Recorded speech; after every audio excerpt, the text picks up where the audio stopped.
COL Foundation is in chronic food security, even some parts in Mindanao. In Gensan, we're partners with the city. Although it was kind of put in hold right now because of the COVID, we feel that the crisis is really touching on midterm and long-term issues already of food security.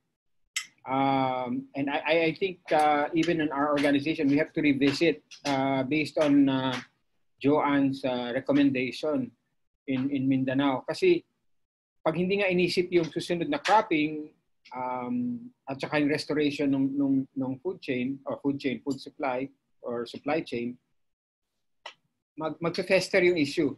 And it can actually move from one crisis to the next. No? So yun siguro, I want to share that before I start. Our perspective in NCR was brought about not out of a strategy, but more out of a response. And I need to be able to step back. I shared this a bit earlier in our caucus the other day, but I think I need to be able to weave it together so that we can see that as the response is going, another part of the subgroup where Eugene and I are together are already touching on economic restarting, or rather restoration. No, let me just briefly on the group. The group is talks about the group is members of or leaders of organizations. These are the organizations. I've shared this before. So among all these leaders, all of us are operators of programs. So we know how to operate programs, we know strategies, and we have access to resources as well as networks. I think ang importante rito is the network and the knowledge that we all bring to the issue. But the group decided to focus on the most vulnerable areas, and I think that's very important in this crisis. So actually, it was really a response to start, because we feel that the most vulnerable areas will be the first hit, di ba? From there, let me just move my mouse. We started in March 16, and most of the issues revolve around the quarantine. The issues that arise from the quarantine, no? And this is probably where the crux of the issue come from. I'd like to spend just a few moments in this slide. In Manila, from our knowledge team, out of the 13 million residents, 2.5 million live in depressed communities. And there are 3.1 million that are homeless. So immediately, the quarantine and any kind of shortage will hit these people very, very, very, very quickly. Okay? Nagkaroon ng mga initiatives with the LGUs, the SWD, and private sector. Kung nakita nyo yung Bayanihan Musikahan, si Lea Salonga was even there. It's still going on. This picture was taken, I think, sometime March or April, March pa lang. Yung na-raise ng Bayanihan Musikahan ngayon ay close to 60 million already. No? This is aside from what ABS-CBN Foundation, Caritas Manila, PBSP, and Philippine Disaster and Relief Foundation is engaging. Altogether, I think it's over $1 billion already that was already deployed. But unfortunately, in the first week of response, we found that it was like a sinkhole. Parang hinihigop yung response.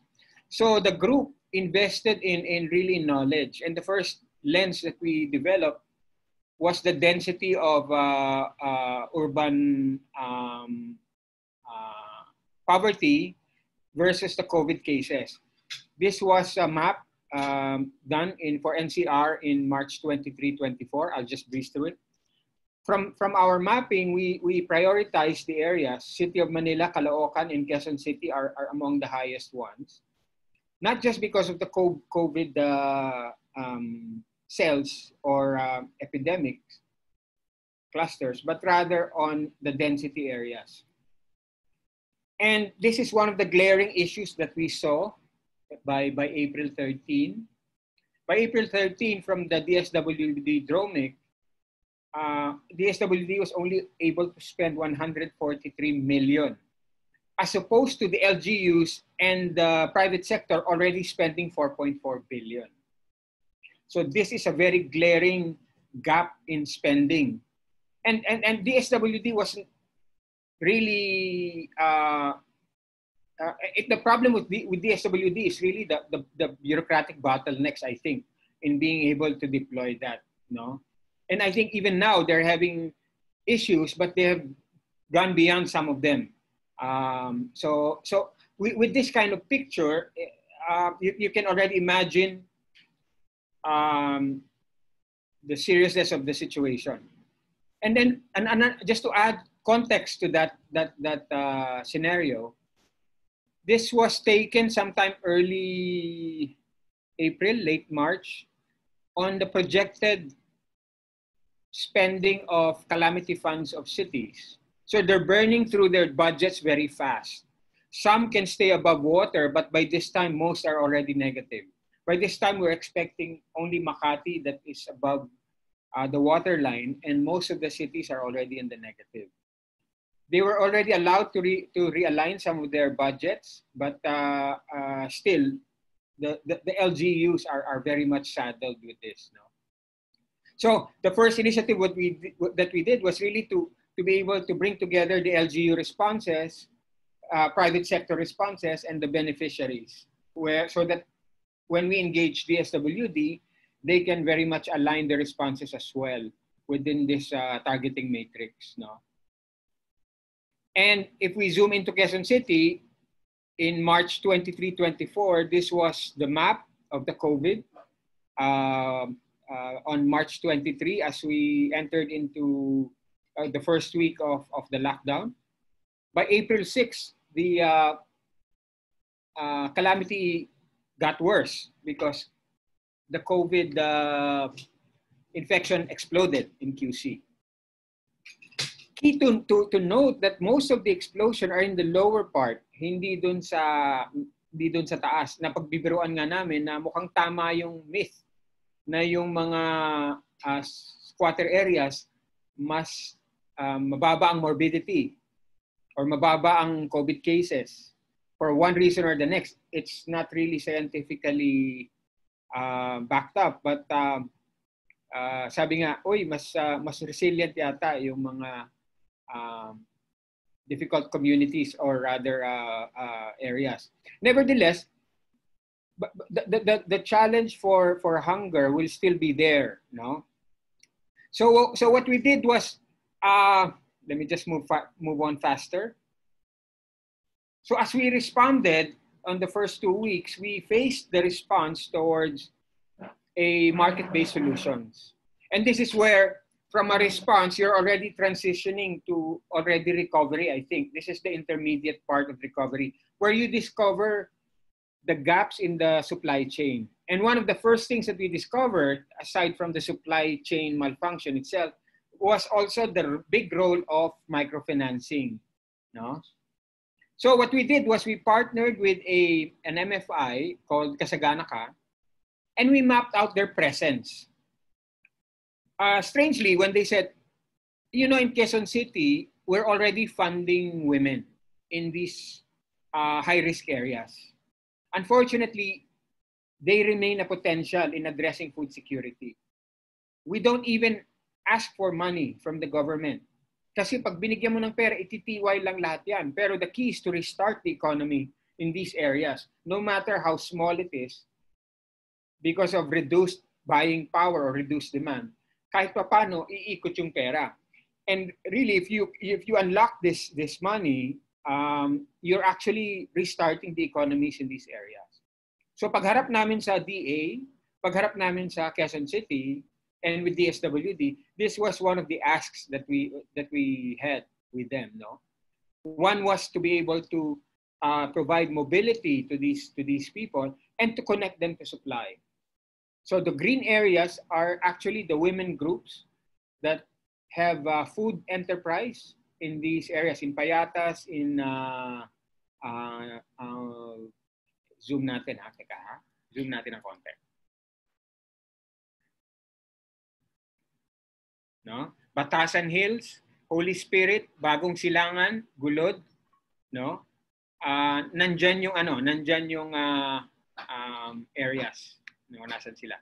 And yung portfolio ng MFI, minapad din namin recently, just this other day, makikita nyo na yung matataas na areas, kamukha ng Payatas, malaki yung portfolio. They have about, ito yung distribution ng kanilang members, and this is the distribution of their funding. Sabi nila, ma-unlock lang ito, kaya namin yung last mile, mapondohan kahit pa paano. And that's what one of the learnings we found was that in a response, we really have to focus on the tail end or the last mile in a response, not rehab, response situation to be able to mitigate hunger and food insecurity. And we found out that aside from logistics, we need to scope finance, especially in the Philippine context. Kasi hindi, sabi nga ni Mea nun, kailangan yung produkto at yung pera, makita mo yung connection. No? This is one of the agreements we had with QC. So QC agreed to have an executive order to provide mobilization. Pero at the same time, we needed to balance the strategy with some health. So tinanong din namin paano ba yung kanilang testing, kung pwede prioritize sila sa PCR testing na nangyayari ngayon, since we are exposing them to the elements and to the risk of COVID contamination. No? I won't go through the details anymore. So we've had an agreement with LGU. We've had agreements with DA and DSWD that we're chasing down this week. From the learnings that I have, I want to invite Eugene also to add to this kasi this is only mine.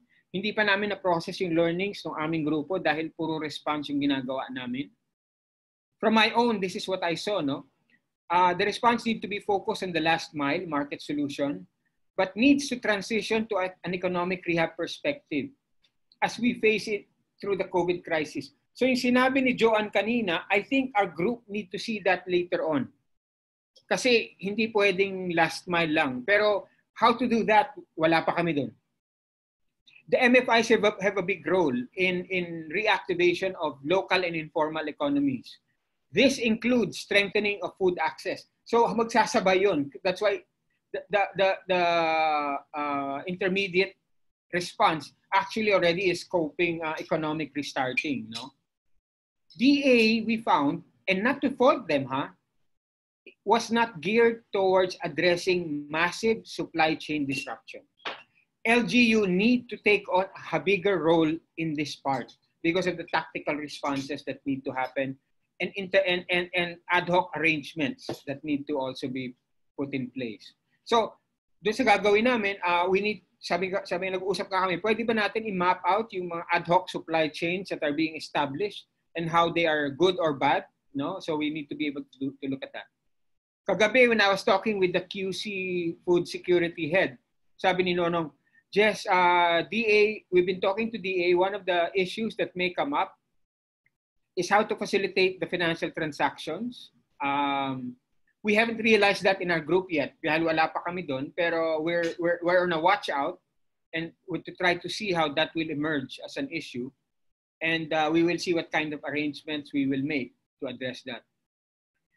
There needs to be, na-notice ko, when I step back, na-notice ko, for example, DOF yung nagre-recommend ng post-ECQ scenario, but I think there has to be a balance of health, social welfare, and economic perspective. Sample, when you release the social amelioration packages, you're effectively deepening the demand for food. When you do that, there has to be already a supply in place.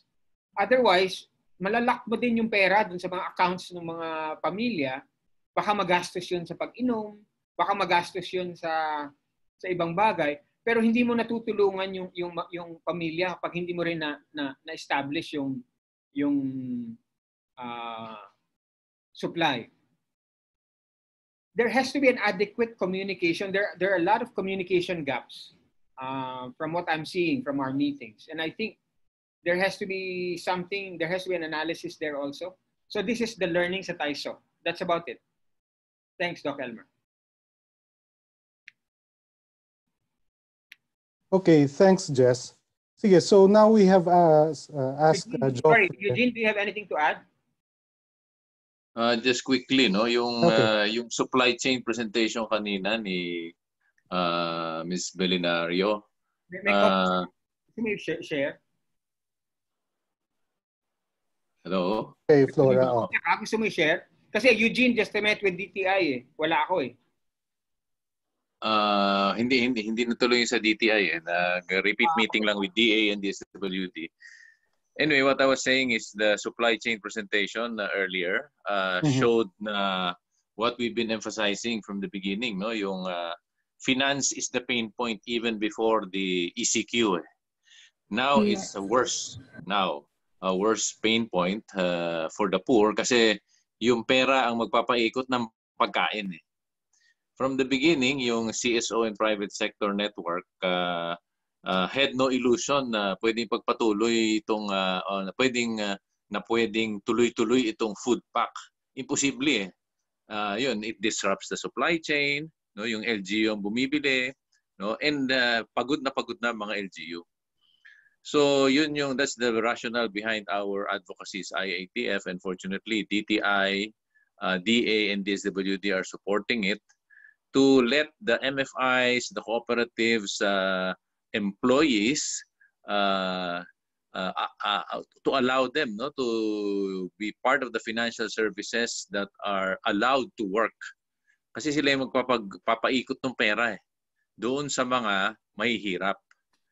So, kung wala yung designation nila as economic frontliners by the IATF, wala. Talagang kailangan tuloy-tuloy yung food pack. And pagod na ang mga tao sa food pack, pagod na ang LGU, disrupted na yung supply chain, no?